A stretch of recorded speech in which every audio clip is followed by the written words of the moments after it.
Trader login करके trader जो भी उसके हैं वो कर सामान जैसे बाहर भेजना है वो अप्लाई कर दिया, फिर आप यहाँ पोर्टल पर देख दीजिएगा। जब हम लॉगिन करते हैं तो हमारे पास OTP आता है, OTP के थ्रू ये हम लॉगिन कर सकते हैं। क्या लिखा हुआ है भाई? सर विदाउट OTP भी नहीं हो सकते ऐसे पाई नहीं।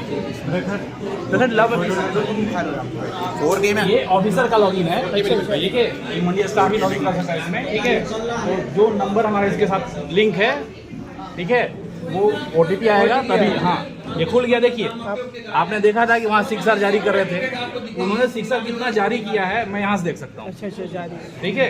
अब जैसे देखिए, अब ये आज 27 तारीख का है, ये मैं अगर देखता हूँ कि 27 तारीख को कितनी 6R जारी हुई है, अभी 3 6R जारी हुई है सर, देख रहे हैं आपको, ठीक है। किसने जारी किया है? इन्होंने जारी किया है। हाँ, हितेश कुमार, ये फर्म का नाम है, ये फर्म का नाम है, फर्म में जारी 6R जारी करती है हमेशा फर्म, ठीक है, फार्मर के लिए जारी करती है।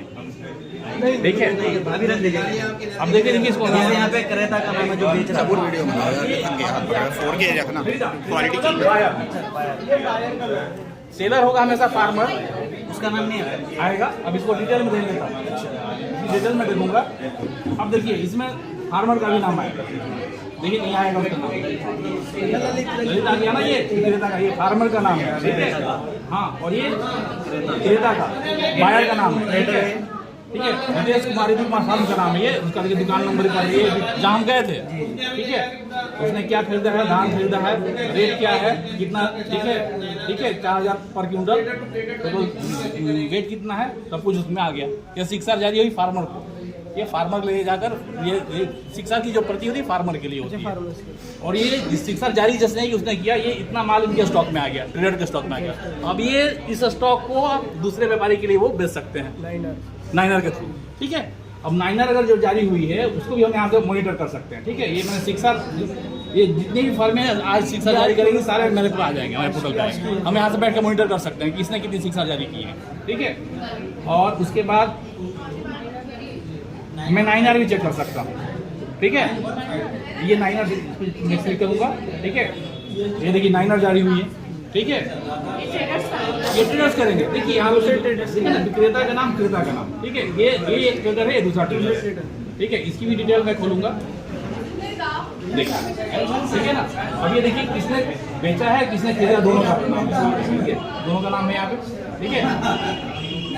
ये चमन मियां नदीम भाई हैं और ये राशिद एंड कंपनी, ठीक है। एक ने खरीदा है, एक ने बेचा, ठीक है। क्या किस रेट से बेचा, सब कुछ इसमें, ठीक है। और ये जैसे ही 9R कटेगी तो जिन्होंने काटा है उनके स्टॉक से उतना माल खत्म, और जिनके लिए काटा उनके स्टॉक में चला जाएगा, ठीक है। अगर ये हमारे मंडी क्षेत्र के दोनों व्यापारी हैं तो माल को भेजने के लिए सिर्फ 9R सफिशिएंट है, लेकिन मंडी क्षेत्र और मंडी का ये कैंपस को उससे डिफरेंस है। हमारा अलीगढ़ मंडी क्षेत्र का मतलब कि दैट इज एन एरिया, ठीक है। हाँ, नहीं, वो एक ऐसे इंस्पायर किया गया है, जैसे हमारा यहाँ गभाना तक लगता है इधर, ठीक है, इधर पीछे साधु आश्रम तक लगता है, इधर आपका अकराबाद रोड से पहले गांव पड़ता है, वहाँ तक वो पूरा अलीगढ़ मंडी क्षेत्र है। और मंडी यार्ड जो है वो सिर्फ इसी बाउंड्री के अंदर जो है, मंडी यार्ड में दुकानें हैं, लेकिन मंडी क्षेत्र वो पूरा इलाका है, ठीक है। वो डिनोटिफाइड किया रहता है पहले से, ये मंडी एरिया है। तो मंडी एरिया में कहीं भी अगर माल बेचना है तो सिर्फ 9R सफिशिएंट है, लेकिन मंडी एरिया के बाहर जाने से मान लीजिए हमको हाथरस भेजना है, उसके लिए गेट पास चाहिए। फिर जैसे यहाँ मंडी में ही अगर एक ट्रेडर दूसरे के पास बेचा तो नहीं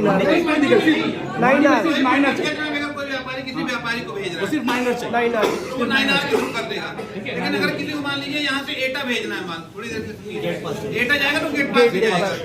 और एटा नहीं, जैसे यहाँ अलीगढ़ जनपद में 4 मंडियाँ हैं, एक आपकी छर्रा है, अतरौली है, धनीपुर है और खैर है। अगर अलीगढ़ से भी खैर मंडी में जाना है माल, खैर मंडी का कोई ट्रेडर लेना चाह रहा है तो वो भी 6R वगैरह 9R गेट पास के थ्रू ही वहाँ जाएगा। इनके मान लीजिए वो नहीं कटाता, सोचता करे ऐसे ही जा रहा है, और रास्ते पता लगा हम लोग कहीं खड़े किसी समय चेकिंग के लिए, उससे पूछते हैं भाई कहाँ है, डॉक्यूमेंट्स क्या है। अभी आपको दिखाएंगे हमारे पास ई मंडी ऐप भी है मोबाइल पे, तो ऐसा नहीं कि आप हर गाड़ी को कोई इसके लिए रोकिए जाके, ऐसे नहीं, हम गाड़ी में बैठे बैठे आदमी नंबर डालता है, उसकी पूरी डिटेल मिल के चली जाती है, ओपन हो जाती है। किसान का भी तो लिमिट होगा, नहीं, किसान कोई लिमिट नहीं है, कोई लिमिट नहीं है, कोई यहाँ लिमिट नहीं है। ट्रेडर का भी कोई लिमिट नहीं है, ठीक है। अगर 9 क्विंटल से कम है उसको हम रिटेल मांगते हैं, और 9 क्विंटल से ऊपर का उसको हम ट्रेड मांगते हैं।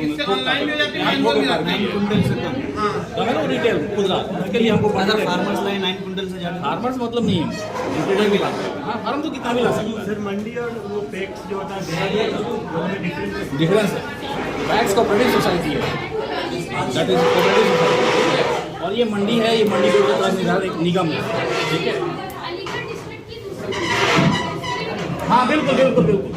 वो डिस्ट्रिक्ट का मतलब नहीं होता, हर मंडी का एक नोटिफाइड एरिया होता है, उसमें आपकी कितनी ग्राम पंचायतें हैं, कितनी न्याय पंचायतें हैं, वो शामिल है। उस हिसाब से होता है। जैसे हमारे यहाँ पर आपके यहाँ तहसील जो कोल तहसील है उसका भी कुछ एरिया है, और इगलास जो है क्षेत्र अलीगढ़ में आता है उसका भी है। लेकिन हाथरस मंडी में, हाथरस मंडी के उप मंडी है इगलास, इगलास एक उप मंडी बना हुआ है, आप देखिए हाथरस मंडी के अंतर्गत आता है। हाँ तहसील तो यही है, लेकिन जो नोटिफिकेशन हुआ है गवर्नमेंट की तरफ से वो ऐसा है कि इगलास मंडी अलीगढ़ जनपद में उनका बना है, लेकिन उसका सारा टैक्स मिलेगा। हाँ सब, और जो इगलास इधर इगलास में गोंडा वाला क्षेत्र है, ये हमारी मंडी के अंतर्गत आता है। उसकी जो बाउंड्री है वो अलग है, ठीक है। आप उसको लिमिट नहीं कर सकते कि ये डिस्ट्रिक्ट वाइज है ना, हर मंडी के अपना जिसमें अलग अलग पार्ट है। जैसे एक एग्जाम्पल ये बता रहे हैं सर, ये जो है जैसे कुछ मंडियां हैं जो जिले वाइज, जैसे अभी आपके सुल्तानपुर है जिले की एक ही मंडी है, और आप यहाँ प्रतापगढ़ हो गया वो भी जिले में एक ही मंडी है, तो वो मंडी में पूरे जिले को कवर करती है, उसका एरिया जो पूरे जिले वाइज है। यहाँ पर 4 मंडियां, बहराइच जनपद में वहाँ पर 6 मंडियां हैं, तो तहसील वाइज तहसील के अंदर कौन सी न्याय पंचायत, कौन सी ग्राम पंचायत, ऐसा नहीं मान लीजिए कि जैसे वहाँ कोई बहराइच में भी जान रहे हैं नानपारा मंडी, नानपारा में भी ये नहीं कि पूरी तहसील उनके में है ना, तहसील के अंदर भी 2 मंडी कर रखी है, एक बॉर्डर पे रुपये है, एक उनमें भी ग्राम पंचायत न्याय पंचायत द्वारा सारी चीजें। जैसे अभी आप थोड़ी देर के उदाहरण मान लीजिए, इधर का जो एरिया है ये थाना महुआ खेड़ा में आता है, हमें कहीं भी डाउट रहेगा हम उसको वेरीफाई कर सकते हैं। इस एरिया में कोई बात नहीं, ऐसा होता है कि मंडी से चौकी चीज़ बनी नहीं हुई है चल मंडी के रहा, अंदर, गवर्नमेंट की तरफ से कोई आ गया अधिकारी चेक वगैरह कर ले, कहीं मिलावट वगैरह पहले भी पता नहीं हुआ है, लेकिन वो इसके लिए रिस्पॉन्सिबल, ज्यादा भीड़ होती है, ट्रैफिक होती है तो इन्वॉल्व होते हैं। देखिए 982 है, एक व्यापारी दूसरे व्यापारी को जारी करता है, 982 होता है। Trader to trader. आप थाना महुआ खेड़ा जाओ, वैसे मंडियों की सबका एरिया अलग अलग। अच्छा यहाँ से एक्सपोर्ट होता है कहीं अदर स्टेट में? स्टेट में जाता है, स्टेट में जाने को दिक्कत नहीं, स्टेट देश के बाहर भी जाता है। तो सर जितनी पर्चियाँ कटनी सब ऑनलाइन कटनी है, ऑफलाइन मतलब बाहर नहीं ऑनलाइन करती है, सारी पर्चियाँ ऑनलाइन करती हैं। जो कमीशन एजेंट होता है उसका, हाँ वो भी करते हैं, ऑनलाइन वो भी ऑनलाइन काटते हैं, पर लेकिन कुछ ऑनलाइन, कोई भी अब हाथ से काम नहीं, मैनुअल कोई लेकिन जो फार्मर को देते हैं ना तो वो स्लिप ही देते हैं, नॉन अकाउंटेंट जो स्लिप देते हैं। वो फार्मर चाहे तो 6 साल में सब जारी होती है, वो सब प्रिंट भी ले सकते हैं। हाँ इंसिस्ट करके हमको प्रिंट चाहिए देना पड़ेगा, ठीक है।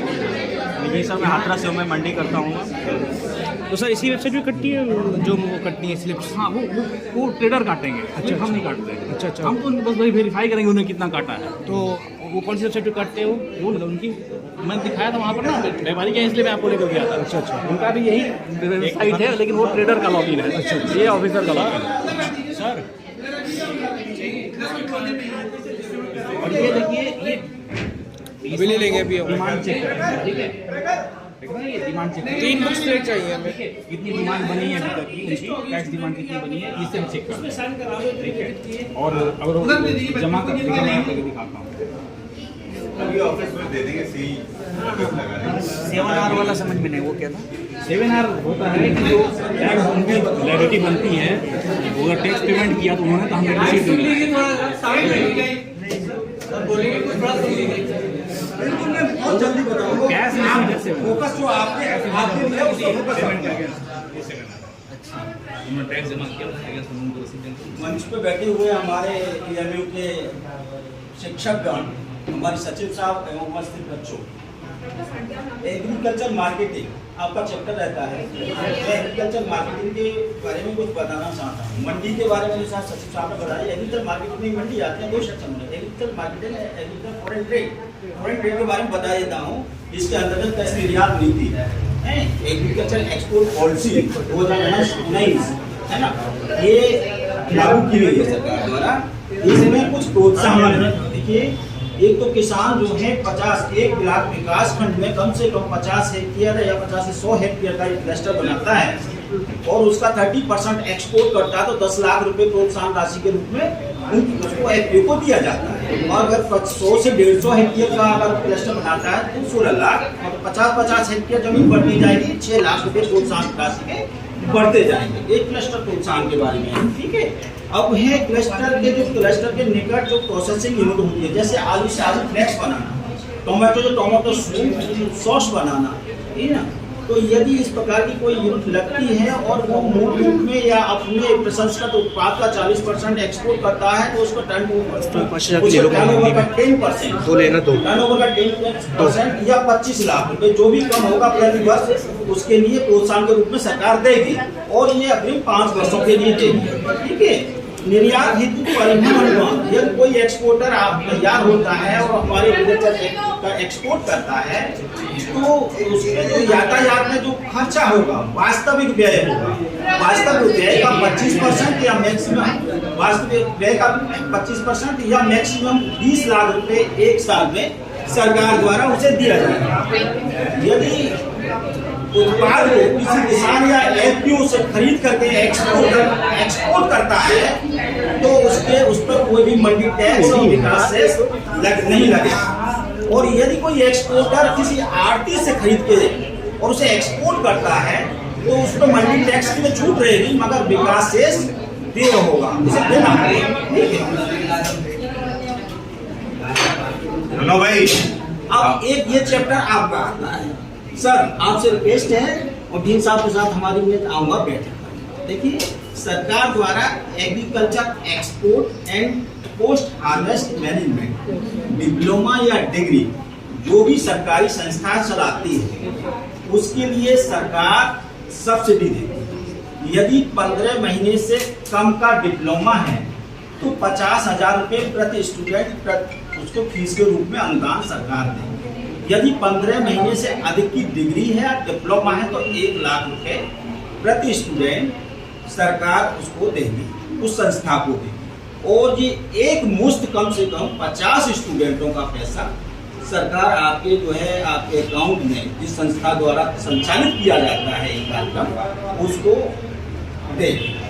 तो ये आप लोगों के लिए और सबसे रिक्वेस्ट करूंगा कि ऐसा कोई जो है एग्रीकल्चर एक्सपोर्ट या पोस्ट हार्वेस्ट मैनेजमेंट में डिप्लोमा या डिग्री का संचालन कराने में थोड़ा सरकार की और विभाग की मदद करें, जिससे आप लोग भी लाभान्वित हों और हमारे एग्रीकल्चर या हमारे प्रदेश का एग्रीकल्चर एक्सपोर्ट में भी वृद्धि हो सके, ठीक है बेटा। और ये कुछ पंपलेट हैं, जल्दी सर ने कहा है कि जल्दी बता दो, जल्दी बताया है, जो एग्रीकल्चर एक्सपोर्ट पर हैं, ठीक है, इन्हें आपस में बांट लीजिएगा, ठीक है। इसमें अमेंडमेंट हुआ है सिर्फ ट्रांसपोर्ट सब्सिडी का, इसमें 10 लाख रुपए दे रखा है, अब अपडेट हो गया है, वो 20 लाख रुपए हो गया है कि किसी भी मार्फत ले जाए उसे 20 लाख रुपए या उसका वास्तविक भाड़े का 25% प्रोत्साहन के रूप में दिया जाएगा, ठीक है। ये आप लोग आपस में कॉम्प्लीट है जो बांट ले लेना, एक ले लो प्रकार, एक ले लो।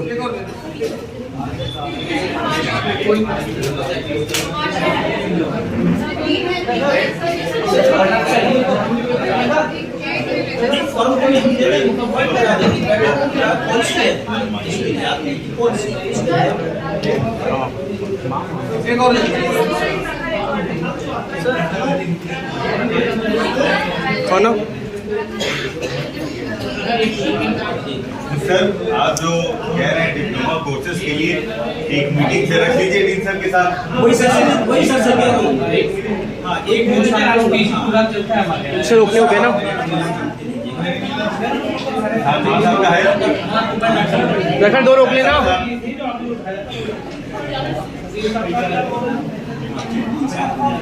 व्हाट्सएप ये व्हाट्सएप नंबर है। एक्चुअली डॉक्टर साहब आरबीएस से ही है अच्छा और मेरे सब्जेक्ट में ही है। सोल से में 92 पास आउट किया था।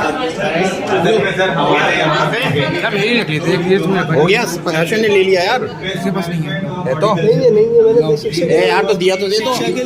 रो यूनिवर्सिटी की पॉलिसी है कि अगर 2 साल या 3 साल तक आपके पास जो है वो एडमिशन नहीं है तो हम उस कोर्स को बंद कर रहे हैं। तो बहुत कोशिश की गई रिवाइव करने की, तो उसमें जो है 3 बच्चों ने एडमिशन लिया, तो बोले नहीं कम से कम 5 होने चाहिए तब तो हम उसको कंटिन्यू करेंगे। तो उस वजह से जो है डिसकंटिन्यू हो गया। अच्छा जो लोग उस पर अपॉइंटेड थे वो रिटायर हो गए, तो वो पोस्ट भी जो एग्जिस्ट कर रही थी वो चली गई। जब मैं पीएचडी करा तो ये भी बेस मैनेजमेंट का डिप्लोमा चलता था। हाँ, लेकिन अब सर क्या है कि ये जो है ये दूसरी स्कीम है।